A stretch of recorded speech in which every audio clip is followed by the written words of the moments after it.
Hello and welcome to a very special episode of To The Point. Why does the Congress party think the budget is a damp squib and disappointing? Why is it dismissive of Mr. Jaitley's efforts to reduce taxation, encourage investment, and of course to clean up political funding? Those are three of the issues I shall raise today with former Finance Minister P Chidambaram. This is Mr. Chidambaram's first interview on the budget. Mr. Chidambaram, you've called the budget a damp squib. You said you're disappointed. Did you make that comment as an opposition leader who's required to be critical, or as a former finance minister who's aiming to be analytical? If I intended to be only critical, why would I answer a question where a person asked me, can you list some positives of the budget? And I did. So my purpose is not to be critical or to oppose for the sake of opposing.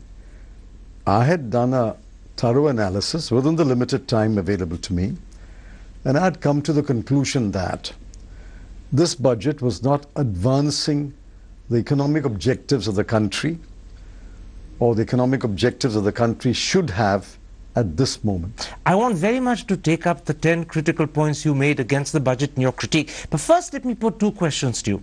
In contrast to your opinion, Montek Singh Ahluwalia has praised the budget. Writing in Mint, he says, the big picture is that there is much that is sensible in the budget. I take it you disagree with Mr. Ahluwalia.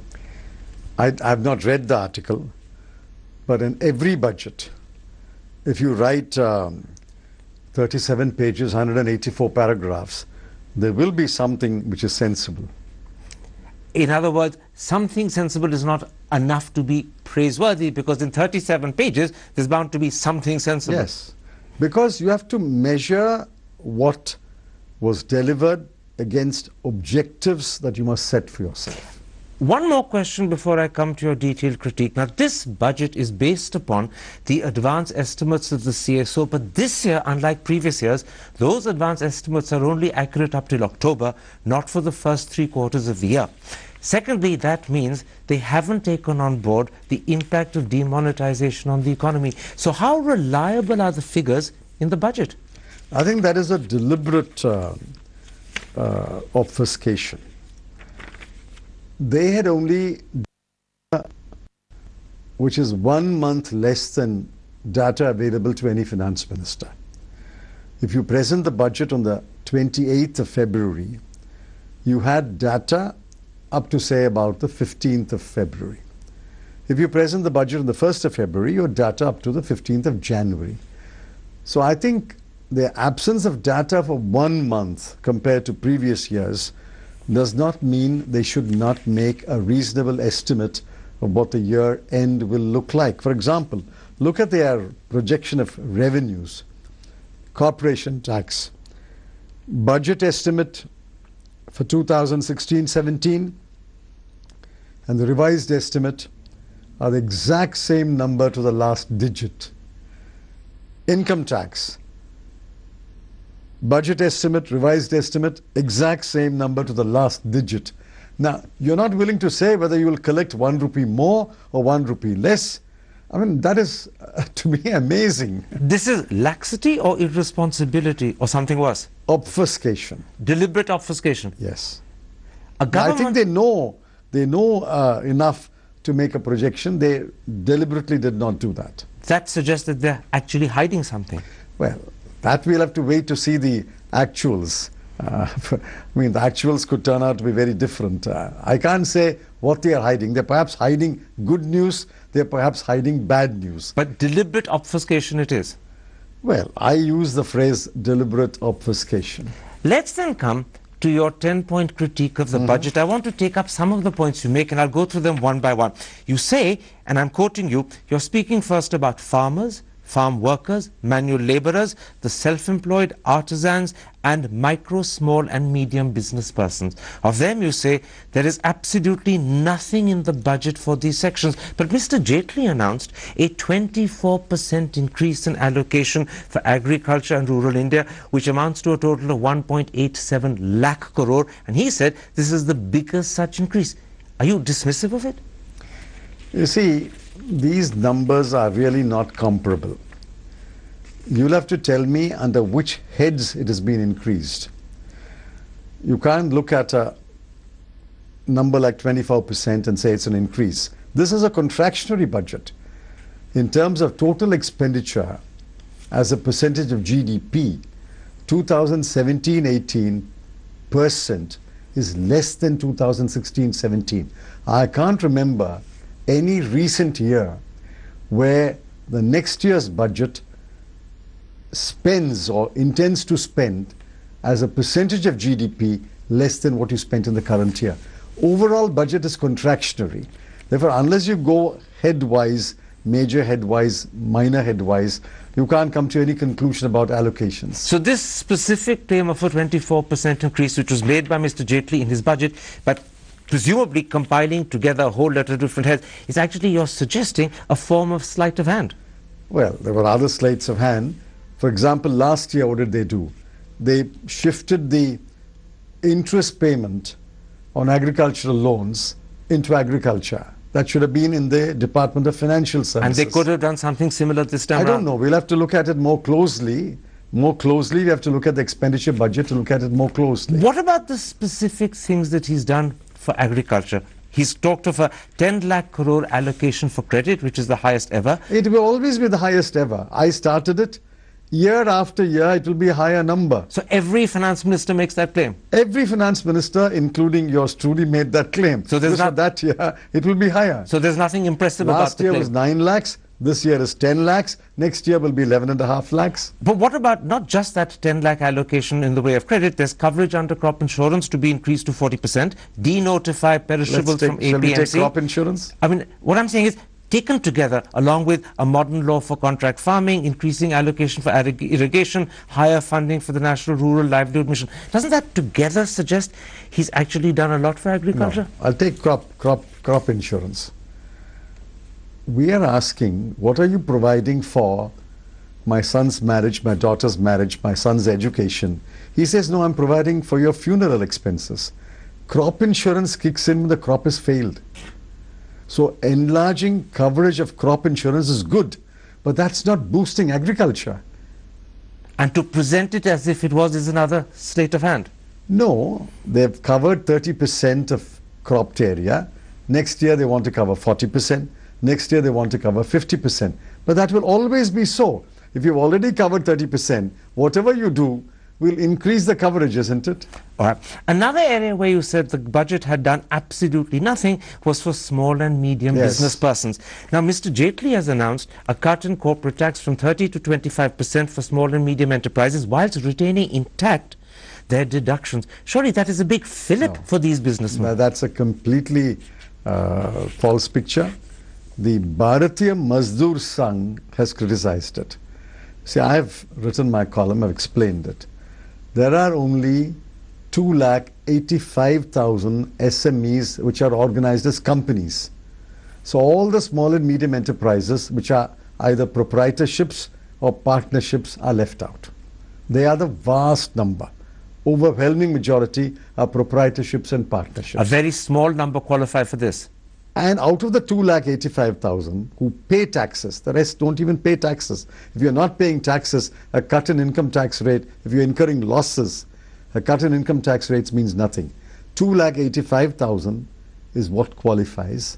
And then he said 96% of that will benefit, which means he's benefiting 2,70,000 small and medium enterprises which are organized as companies. It's a very, very small number counting the total number of small and medium enterprises in this country. You're also suggesting that the presentation of what he did made the impact look far bigger than it actually is. But we have analyzed it and there's no answer to that analysis. Now, you also, in that 10-point critique, were skeptical, if not downright dismissive, of the efforts Mr. Jaitley has made to increase employment. In fact, you said nothing meaningful has been done. But let me put to you 3 things that he has done which he believes will give a considerable boost to employment. One, the cut in corporate tax for small and medium enterprises, which hopefully will make those that benefit more profitable and therefore they'll employ more. Secondly, the extension of the fixed employment term scheme that applies at the moment to textiles, to clothing and to leather. And thirdly, the 3.96 lakh investment in infrastructure, and in particular with emphasis on housing. Surely together those 3 give a huge big fillip to employment. But he said the same thing last year also. The allocation to housing, The allocation to rural infrastructure was, according to some, quite impressive last year. But on the ground, where are the jobs? Look at the Labour Bureau's numbers. I would have liked the Finance Minister to take the Labour Bureau's numbers and either accept them and then deal with it or question it. The Labour Bureau's numbers show that you are creating something like 1,50,000 jobs a year, whereas you promised 2 crore jobs a year. Forget 2 crore. You have to create at least 1 million jobs a month, isn't it? And that's nowhere near happening. Nowhere near happening. It won't happen. Demonetization has killed whatever opportunity there was to expand the economy over the next 2 years. So your real critique about job creation is that the steps that he claims will create jobs are actually steps similar to what he did last year. They didn't work last year. They're not going to work this year. These are simply announcements, you see. They have to be translated on the ground. If today there's been job contraction, in the 8 core sectors, there's a negative growth of jobs. This is the formal sector. If the formal sector is so badly affected, you can imagine how the informal sector is affected. So to sum up this bit, what you're saying is that although he's made this huge claim of having put in a lot of money into agriculture and farms and rural India, actually it's a combination of different heads, and unless he's specific about what's gone where, it's a sort of sleight of hand because you don't know farmers are benefiting. And when it comes to jobs, he's actually repeating what he did last year. It didn't work last year. It's not likely to work this year.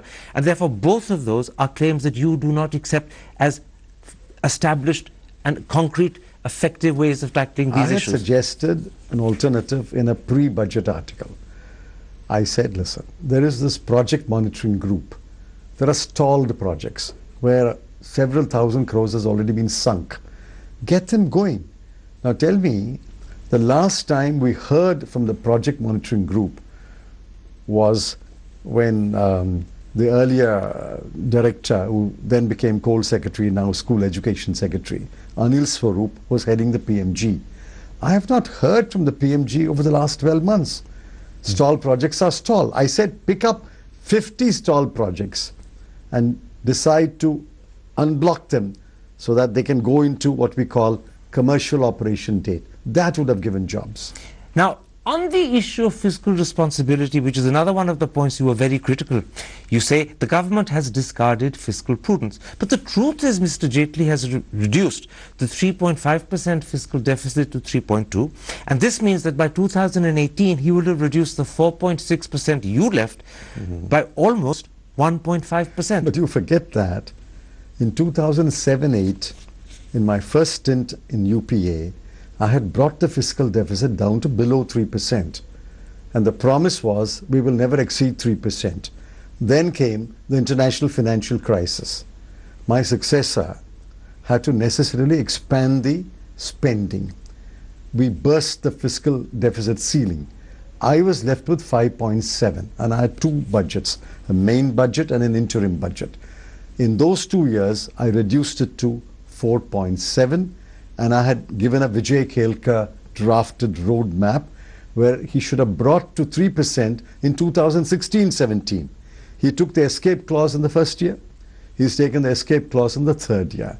I mean, in 4 budgets, in 3 years, if you invoke the escape clause twice, what is your commitment to fiscal prudence? You know what he says? He says that the quality of his fiscal deficit is infinitely better than the quality of the fiscal deficit cuts you made and your successor made in your time.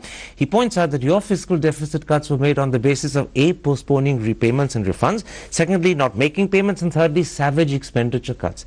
He says his quality is much better because in many instances like Enrega, he's actually exceeded budget estimates and still achieved the fiscal deficit. No, he has not achieved the fiscal deficit. Please remember, 2015-16, the fiscal deficit should have been 3.6. He kept it at 3.9. That is the first time he invoked the exception. The CNAG has now reported it is not 3.9. It was 4.31. A terrible slippage. This year when he says 3.2, we'll have to wait to see what the actuals are. I wish him good luck.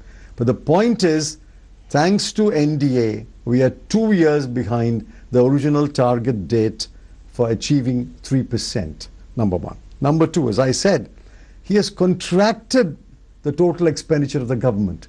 This is the first time in my memory where government contracts in order to achieve a target which is quite not the target. I hear the point you're making.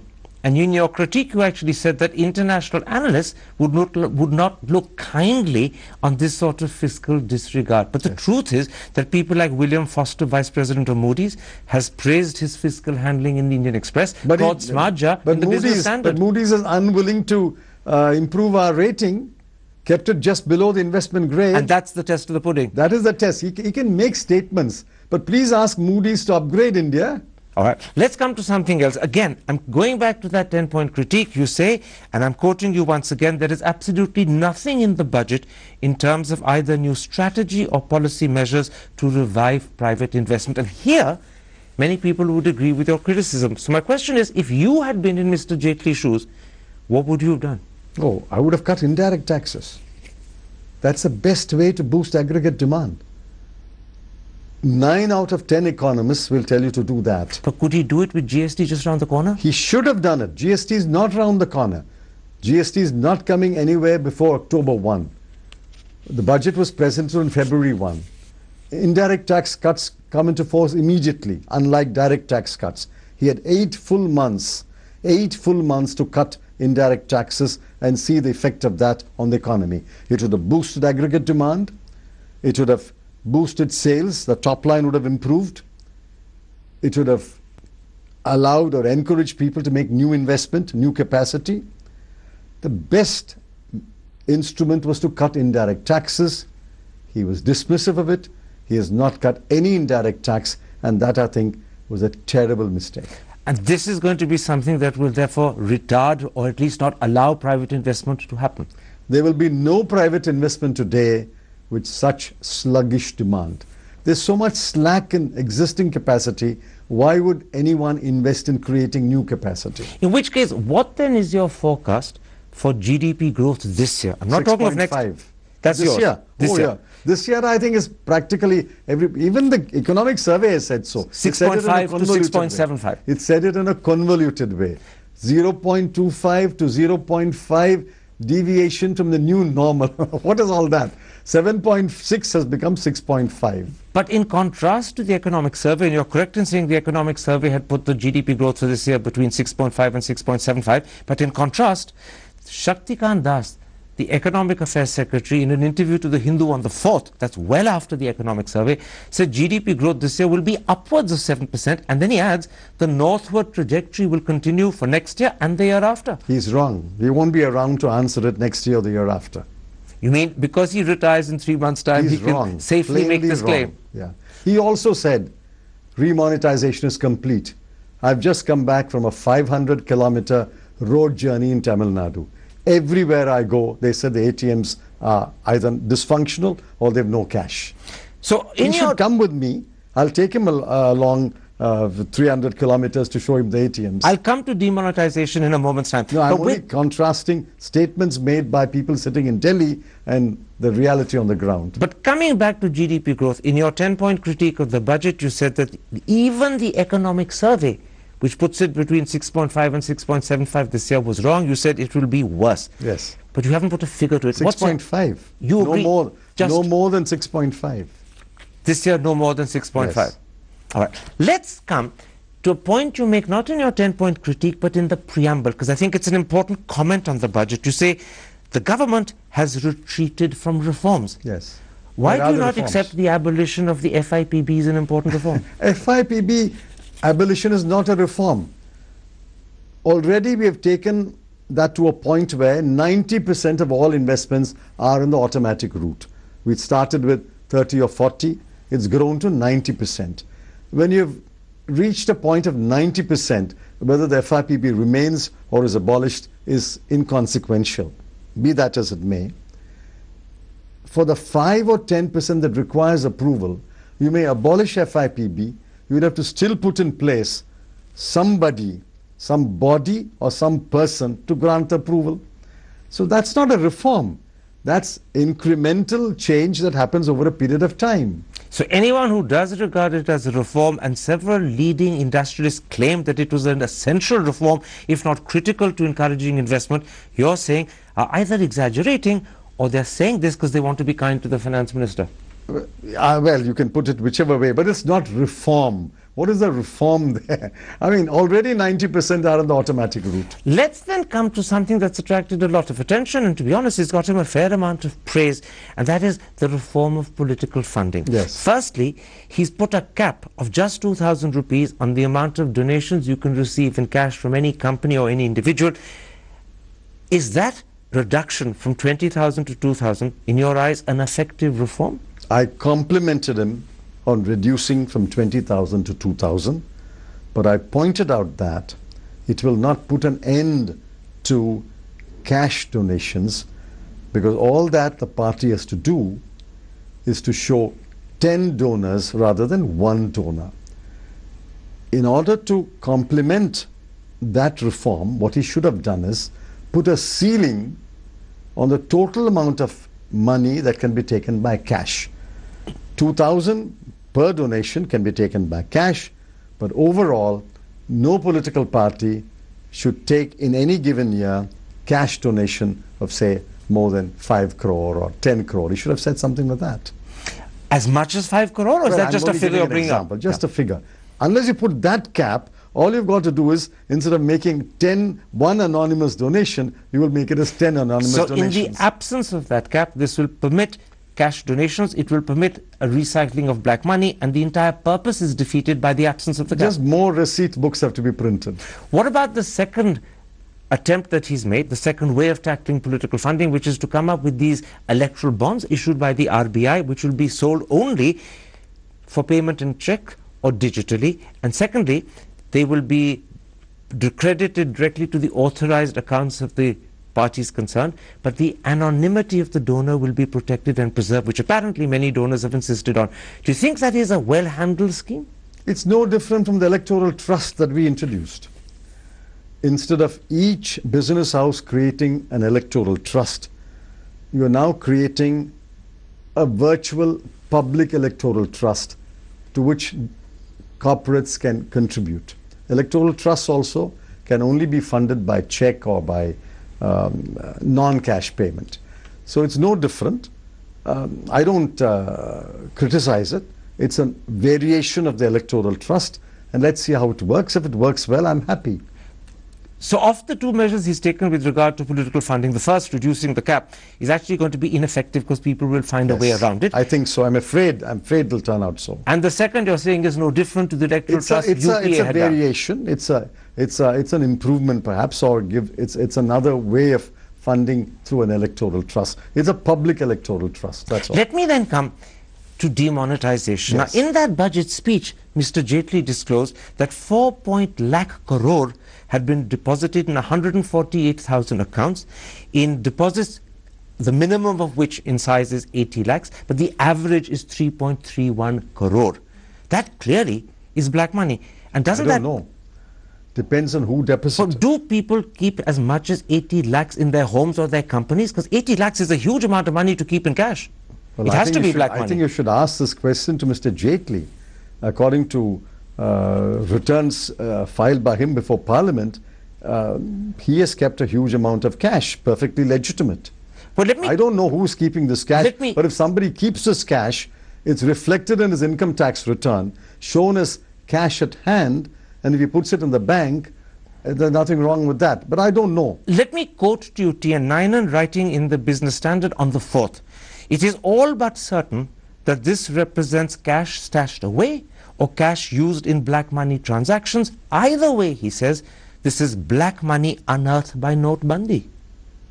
Nainan is convinced this 4.9 lakh crore is black money. The proof of the pudding is how many cases end with an assessment order holding this as unaccounted money, which is taxable. I take your point, but let's break it up for the audience into two stages. In the first instance, if people like Nainan are to be accepted, this 4.9 lakh crore is the unearthing of black money, and it shows that a very sizable amount of black money has been unearthed by demonetization. You are going from, you are reaching the conclusion first before the facts lead to that conclusion. In other words, it has to be proven to be black money. I'll explain it in simple words. You have got a balance sheet, you file an income tax return. I've got a balance sheet, I file an income tax return. If I have cash balance of 3 lakhs and you announce demonetization, I have no option but to deposit the 3 lakhs in the bank. I have no option. I can't do anything else. Likewise, each one has deposited the cash. If he's got a matching cash balance on his balance sheet, it's not black money. It's not black money. But the problem is the size. 80 lakh minimums, 3.3 lakh average, 3.3 crore average. We don't know. We'll have to look at these averages are all can be quite misleading. We'll have to look at each case. So I'd like to say, all right, take the top 10,000 cases, complete the assessment within a month, and then tell the world, these 10,000, take the top 10,000 cases. Its average is 3.3, you said. So the top must be in the range of 5 crore, 10 crore. Take the top 10,000 cases, complete the assessment by March, and tell us the results. And you've now touched upon I wish them well. You've now touched upon the second problem. How easy will it be to scrutinize these 148,000 accounts, establish conclusively it's black money, so that you can then proceed to tax them and benefit the exchequer? How easy is that second process? Well, there are about 2.5 lakh crore income tax filers who actually pay some tax, out of which less than 1.5% is taken up for scrutiny every year. I'm sure your account is a scrutiny account. Mine is also a scrutiny account. That means about 2 to 2.5 lakh accounts are scrutinized every year, for which the income tax officer has 21 months to complete the scrutiny. Now, he has to scrutinize those accounts, and if he's being asked now to add another, I don't know how many lakhs is potentially, in fact, going by what Hasmukh Adya, I believe, has said, 18 lakh accounts have required some form of email questioning. Whether they are scrutinized is another matter. Those 18 lakh accounts can be scrutinized by the staff, which is why I'm suggesting a practical way. Take the top 10,000 cases, complete the assessment by March, and tell us the result. And that is the only way to do it. Well, that's the only way to inspire confidence that we've actually traced black money. Mr. Chidambaram, let's take a break at that point. When I come back, I want to turn to two very topical subjects. Shashikala taking over as Chief Minister of Tamil Nadu possibly tomorrow morning itself, and allegations raised by the BJP along with allegedly supporting letters that the UPA government was wrongly helping Vijay Mallya. We'll be back in a moment's time for the second part of this interview. See you in a moment's time.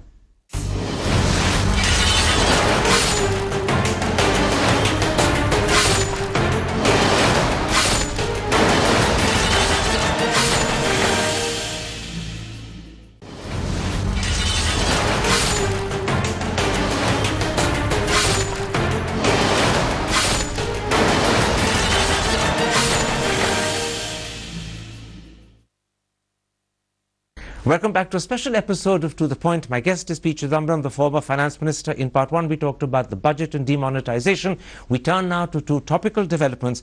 Shashikala becoming Chief Minister of Tamil Nadu possibly tomorrow morning itself, and allegations made by the BJP that the last UPA government wrongly helped Vijay Mallya. Let's come, Mr. Chidambaram, at this point to something that has happened in the last 24 hours. It concerns you in particular. You're a Tamil Nadu resident. You're a senior Tamil Nadu politician. It's been announced that Shashikala will be the next Chief Minister of Tamil Nadu. Some reports say she could be sworn in tomorrow morning. Earlier, she became General Secretary of the AIDMK. Now she's going to become Chief Minister. How do you, as a senior Tamil politician, view the prospect of Shashikala as Chief Minister of your state? Well, I'm very saddened. It is the right of the AIDMK MLAs to choose their leader. But it is the right of the citizens of Tamil Nadu to question whether the leader chosen by the AIDMK deserves to be Chief Minister. This is the post occupied by Rajaji. Kamaraj, Anna. Anna. And I cannot imagine how a party wedded to social justice, wedded to social reform, wedded to progressive thought, at least that is the roots of the Dravidian party, can elect a leader whom they have elected and present that leader as a harbinger of change. I think there's a complete disconnect between the AIADMK party MLAs and the people of Tamil Nadu. That disconnect will become more visible as the days roll by. There is deep resentment about the process adopted and about the choice of the person. Only a month ago, they unanimously reposed confidence in Mr. Pannirselvam. Now, what has he done to lose that confidence? Did he violate the constitution? Did he do something illegal? So what is this process they're adopting? This is not like changing your shirt every day. You are making and unmaking chief ministers. And I think the AIADMK should have behaved as a more responsible political party and followed a process which is democratic and acceptable to the people of Tamil Nadu. What they have done, from all reports that I get, is unacceptable to most people in Tamil Nadu. Now, Shashikala faces 3, possibly 4 cases brought by the Enforcement Directorate. There is also a verdict due from the Supreme Court in the appeal in the disproportionate assets case, and I believe the Supreme Court has said that verdict will be delivered as early as next week. In these circumstances, should she be sworn in? Well, I think the governor has a discretion to decline to swear in as chief minister. And if he doesn't exercise that discretion? Well, it won't be unconstitutional, but it would be a poor exercise of discretion. So if, as reports say, she's sworn in at 8:45 or 9 a.m. tomorrow, that will be a poor exercise of the governor's discretion. That's my view. In other words, a wise governor would exercise his discretion and say to her, let's wait for the Supreme Court verdict to come up, and then if the path is clear, I'll swear you in. But to swear you in with this cloud hanging over you is at least morally and ethically wrong.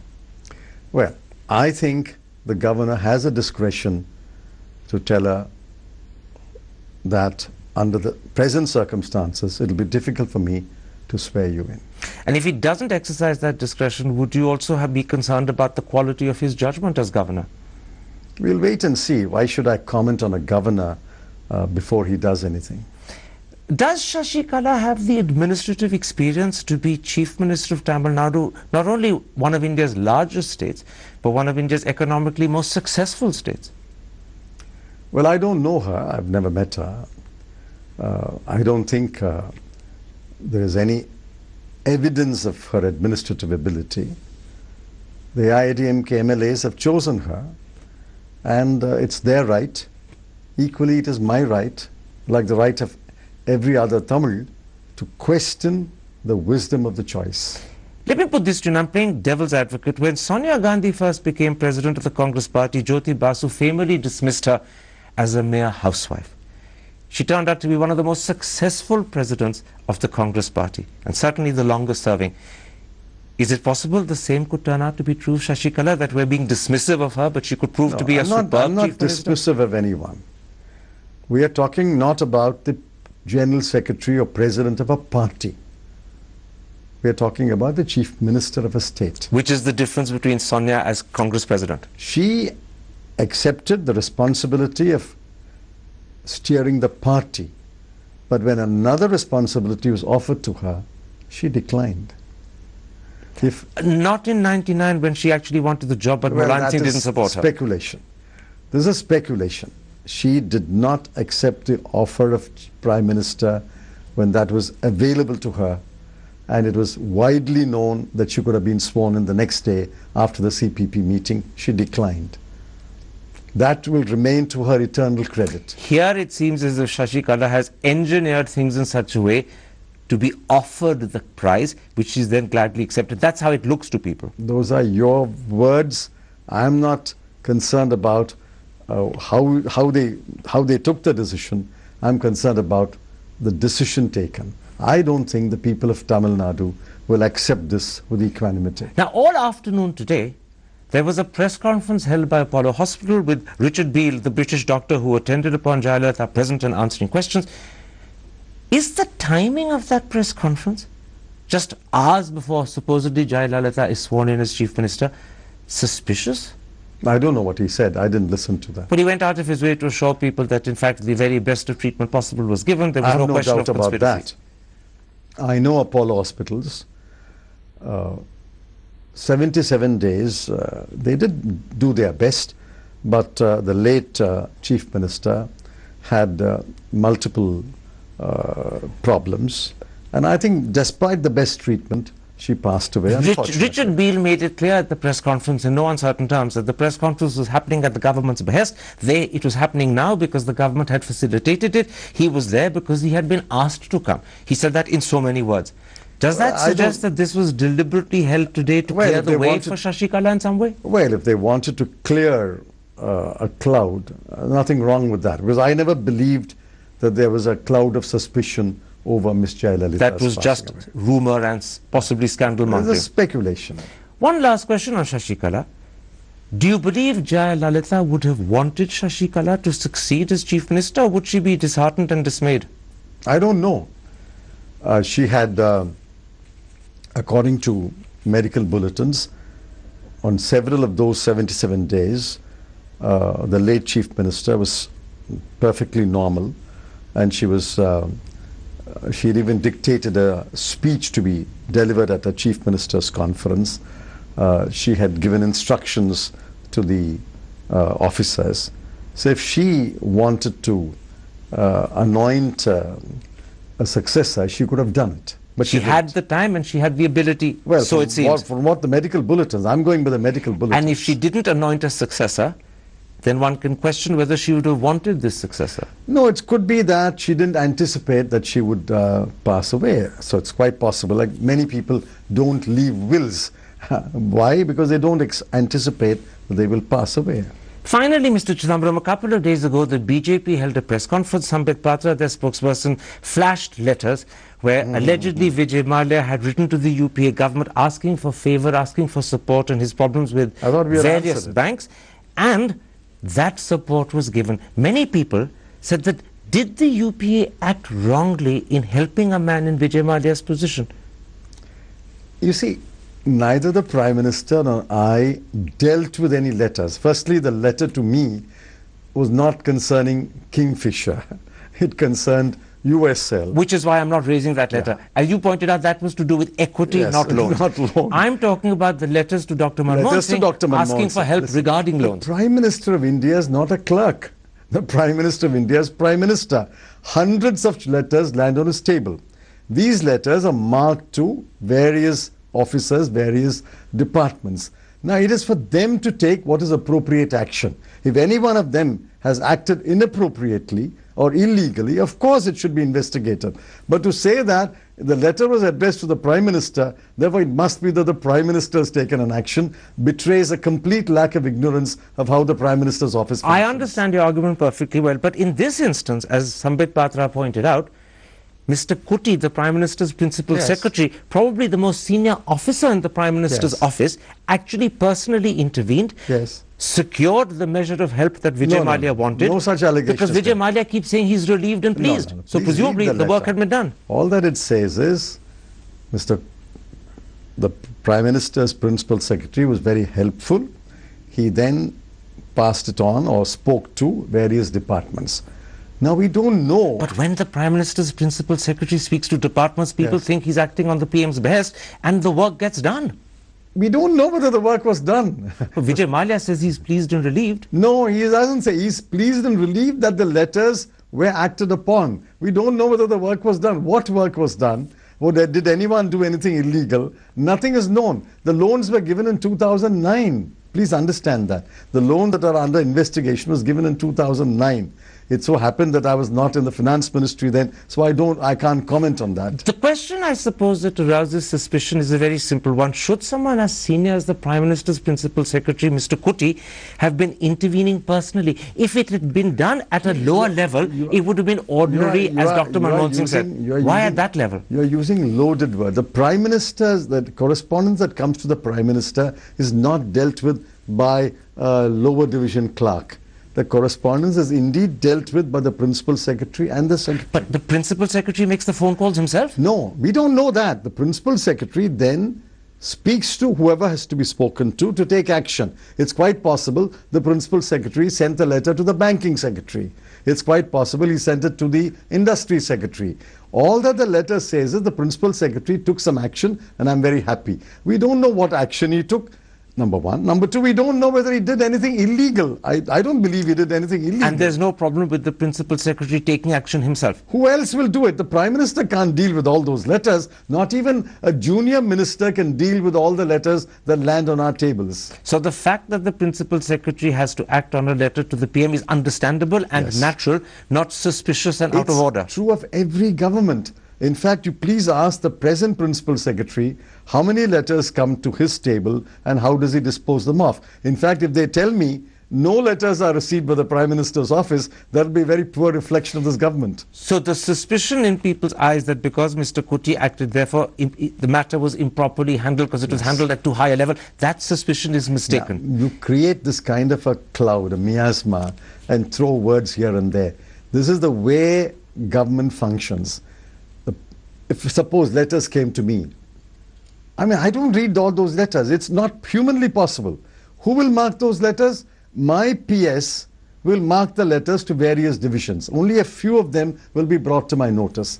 And who will mark the Prime Minister's letters? It is the Principal Secretary, and the Secretary will mark those letters. That's the normal way government functions. So my last question, do you have any regrets or doubts today about the way Vijay Mallya's case, and in particular his appeals for help, were handled by the UP government? I don't know who handled what.